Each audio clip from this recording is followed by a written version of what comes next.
Hello everyone, नमस्कार। मैं जागृति अटलकर, जागृति डेवलपर्स एंड मार्केटिंग कंपनी से।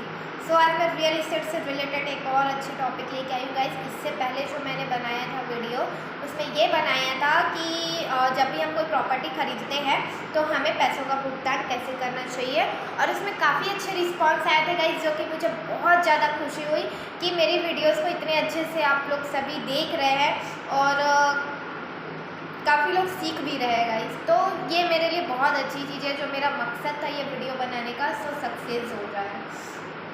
गाइस, आगे की प्रक्रिया जो मैं अभी आपको बताने वाली हूँ, पिछला मैंने आपको पैसों का भुगतान कैसे करना चाहिए, डाइवर्शन क्या होता है, ये चीज़ें बताई थी, जो कि ये बहुत काम की चीज़ें गाइस। ये छोटी छोटी चीज़ों की जानकारी होना हमें बहुत ज़्यादा ज़रूरी है।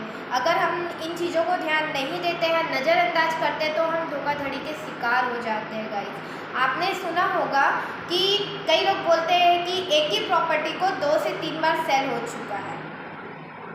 तो ये क्या होता है गाइस, इससे आपके पैसे डूब जाते हैं।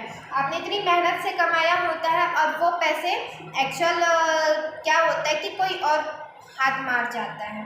तो ये चीज़ नहीं होना चाहिए गाइस। देख रही हूँ मैं अभी झांकी में, जैसे मेरा काम चल रहा है, वहाँ के साइट वगैरह चल रहा है, तो वहाँ पे अभी नामांतरण नहीं हुआ। मैं diversion, non diverted plotting sell कर रही हूँ।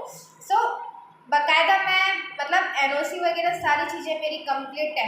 नामांतरण का आया तो मैंने तुरंत अपने जितने भी क्लाइंट्स हैं सबको बता रही कि वहाँ नामांतरण हो रहा है, आप नामांतरण करवा लीजिए। बट ये सारी चीज़ें कई ओनर आप लोगों को नहीं बताएंगे कि आपके प्रॉपर्टी का वहाँ पे नामांतरण वगैरह, क्योंकि कई लोगों को नहीं पता होता है गाइस। कई लोग इतने मतलब ज़्यादा उनको ज़मीन के बारे में नॉलेजेस नहीं होते हैं। कई लोग ऐसा होता है कि अगर पैसे हैं उनके पास तो कई लोग सलाह दे देते हैं कि ये पैसे आप यहाँ पे लगा लीजिए, बट उतना उनको नॉलेज नहीं होता है।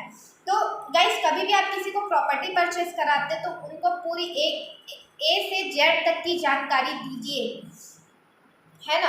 तो हमें नामांतरण कराना क्यों जरूरी होता है गाइस। मान लो सपोज अगर आप नामांतरण नहीं करवाते अपनी प्रॉपर्टी का, तो आगे चल के आपको बहुत सारी प्रॉब्लम का सामना करना पड़ सकता है गाइस, है ना।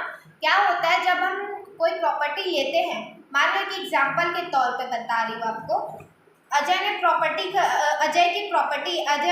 बेच रहा है और विजय ने प्रॉपर्टी को खरीदा है। अब अजय और विजय के बीच में क्या बात हुई, प्रॉपर्टी पसंद आने के बाद विजय जो प्रॉपर्टी पसंद की अजय की, उनके बीच 10% दे करके विजय ने अजय से एग्रीमेंट करवा दिया। अब एग्रीमेंट में वो 10% उनको जो ब्याना होता है 10% दे करके एग्रीमेंट करवा दिया। अब रजिस्ट्री, उसके बाद जो भी बात हुई कि बाकी पेमेंट जो है वो रजिस्ट्री के समय देना है, तो फिर उसके बाद रजिस्ट्री के समय में वो पूरा पेमेंट अजय को दे देता है। वहाँ की जो प्रॉपर्टी का वैल्यू है उसके हिसाब से वो अजय को पेमेंट करता है चेक के थ्रू। फिर उसके बाद रजिस्ट्री होती है। रजिस्ट्री तक में अगला सोचता है कि ज़मीन अब मेरी हो गई है, उसका मालिकाना हक मैं हो गया हूँ। बट ऐसा नहीं है गाइस, विजय अभी भी उस प्रॉपर्टी का मालिकाना हकदार नहीं हुआ है। क्यों? क्योंकि सारे दस्तावेजों में जो अजय है उसी के नाम से ही नाम चढ़ा हुआ है। जितने भी आप पेपर्स में देखेंगे, ऑनलाइन सर्च करेंगे तो उनका नाम फर्स्ट पार्टी का ही दिखाएगा, आपको शो करेगा। तो कहीं जैसे ही प्रॉपर्टी आप रजिस्ट्री हो जाती है, उसके 10 से 15 दिन के बाद वहाँ पे नामांतरण बिल्कुल करवाइए आप, क्योंकि नामांतरण ना करवाने से ऐसा ही होता है कि आपके पैसे डूबने के चांसेस वहाँ पे बढ़ जाते हैं गाइस। सरकारी दस्तावेजों में आपका नाम चढ़ना बहुत ज़्यादा जरूरी है। जैसे ही आप नामांतरण करवाते हैं गाइस, नामांतरण के समथिंग प्रोसेस 1 महीने का रहता है, जो कि आपको उसके बाद आपका ऋण पुस्तिका, खसरा नंबर, नक्शा, ये चीज़ आपको प्रोवाइड होता है, जिसमें ऑनलाइन भी अगर आप सर्च करोगे तो वो आपके नाम से शो करेगा जो आपने प्रॉपर्टी खरीदी है गाइस, है ना। ऐसे में क्या होगा कि जब आपका नाम चढ़ जाता है तो फर्स्ट पार्टी आपसे फ्रॉडगिरी नहीं कर पाएगा। कई लोग ये चीज़ों को ध्यान नहीं देते हैं गाइस। नामांतरण कोई छोटी चीज़ नहीं है, इन छोटी छोटी चीज़ों को सीखना बहुत ज़्यादा ज़रूरी है। आपके पैसे बेकार नहीं है।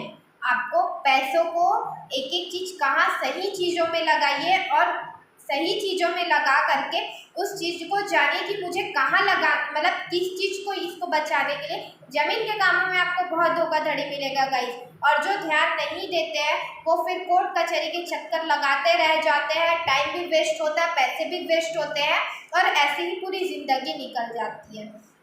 तो इसमें बिल्कुल भी आप ध्यान दीजिए गाइस, जैसे ही आपकी रजिस्ट्री होती है आप उसका मालिकाना हक जरूर लीजिए, नामांतरण पे ध्यान दीजिए और सीमांकन भी करवाइए। और मेरे ख्याल से तो गाइस अगर आप आवासीय लैंड ले रहे, घर वर बनाना है आपको, तो डाइवर्शन प्रॉपर्टी ही परचेज कीजिए। कई लोग होते हैं कि नॉन डाइवर्शन ले लेते हैं, बाद में देखेंगे नामांतरण होगा। अगर आप ये सब चीज़ों को मजाक में लेंगे गाइस तो आप प्रॉब्लम में पड़ सकते हैं आगे चल के, है ना।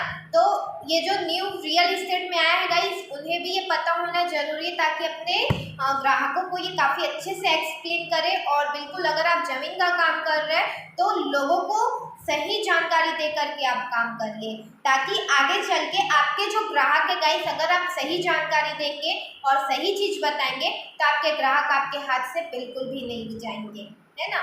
और नामांतरण गाइस देखिए, आप जैसे कि रजिस्ट्री हो जाती है, नामांतरण आप अपना रजिस्ट्री पेपर लेकर के जाइए और जो अमाउंट वहाँ पे पटवारी है, वहाँ पे जो भी अमाउंट उसका लगता है अप्रॉक्स, ज़्यादा नहीं, 7 से 8 हज़ार, मतलब प्रॉपर्टी की वैल्यू के हिसाब से होता है। सो वहाँ पे आप चले जाइए, वहाँ आपको बता दिया जाएगा, अलग अलग रेट बढ़ते और उतरते रहते हैं। तो वहाँ जा कर के आप अपना रजिस्ट्री पेपर छोड़ दीजिए, पेमेंट छोड़ दीजिए और फिर उसके बाद जो प्रक्रिया होके आती गई जितने भी दिनों में, उसको आप रजिस्ट्री, मतलब उसके बाद आपको ऋण पुस्तिका और आपका खसरा और आपका नक्शा आपको प्रोवाइड होता है और ऑनलाइन दस्तावेजों में आपका नाम चढ़ जाता है। और ये एक बार चढ़ गया गाइस तो आपके साथ कोई धोखाधड़ी नहीं कर सकता आपकी ज़मीनों में, आप उसके पूरे मालिकाना हकदार हो जाते हैं। आई होप गाइज मेरी बातें आपको समझ आई होगी और इन चीज़ों को ध्यान रखते हुए बिल्कुल अपने प्रॉपर्टी को जब भी आप खरीदते हैं तो ये छोटी छोटी चीज़ों को ध्यान में रखिए गाइज। और जब भी आप कोई प्रॉपर्टी खरीद रहे हैं तो मान लो सपोज बंटवारे रहते हैं, कम से कम 4-5 ऑनर रहते हैं, तो उन सब का ऑनरशिप है या नहीं, पावर टर्न उनके पास है या नहीं, ये सब चीज़ बिल्कुल चेक कर लीजिए गाइज। पेपर को अच्छे से चेक करिए, उसके बाद आप प्रॉपर्टी परचेज कीजिए, क्योंकि ये छोटी छोटी चीज़ों को ध्यान में रखेंगे आप तो कभी धोखाधड़ी नहीं खाएंगे ज़मीन के केसेस में। और गाइज आगे इसके बाद मैं सीमांकन के बारे में भी बताऊंगी। सो अभी इन चीज़ों को ध्यान दीजिए, छोटी छोटी चीज़ों को ध्यान में रखिए ताकि आगे चल के आपको बहुत सी काम आएगी गाइज। अगर मेरी वीडियो आपको अच्छी लगती है गाइज तो प्लीज़ लाइक और सब्सक्राइब करना ना भूलें और बेल आइकन दबाना ना भूलें। बाकी आगे का जो प्रोसेस है गाइज, और भी कुछ चीज़ें अगर आपको जानकारी चाहिए तो प्लीज़ आप मुझे मेरे कमेंट्स बॉक्स में बता सकते हैं, तो उसकी भी जानकारी मैं आप लोगों के लिए लेके आऊँगी गाइज। सो यहीं पे अपने टॉपिक ख़त्म करती हूँ गाइज और आप सभी अपना ख्याल रखिए, बिल्कुल सेफ रहिए अभी, है ना जी। धन्यवाद।